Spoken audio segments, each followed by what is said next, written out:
రాజకీయాల ముసుగులో ప్రభుత్వం చేసే కార్యక్రమాలను అడ్డుకునే వాళ్లను క్షమించుకుంటూ పోదామా? మీరు ఒక్కసారి ఆలోచన చేయండి. ప్రజలకు తీర్పు ఇచ్చిండ్రు.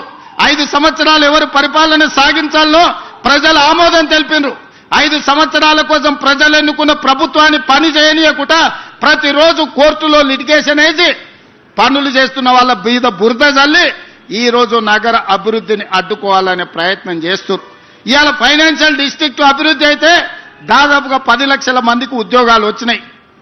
ఈ రోజు ఇక్కడనే దుర్గం చెరువు పక్కన నాలెడ్జ్ పార్క్ వస్తే 5 లక్షల మందికి ఉద్యోగాలు వచ్చినాయి.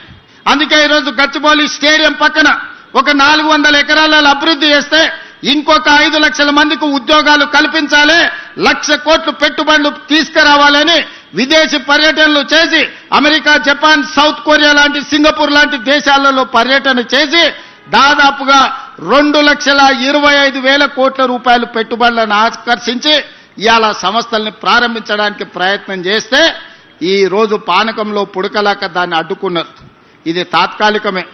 ఆ భూమి 2002-03లో ఎవరికో ప్రైవేటు వ్యక్తులకు కేటాయిస్తే 2024లో సుప్రీంకోర్టు వరకు వెళ్లి కొట్లాడి 20 సంవత్సరాల పోరాటం తర్వాత ఆ భూమిని వెనక్కి రాష్ట్ర ప్రభుత్వానికి తీసుకొచ్చినాం.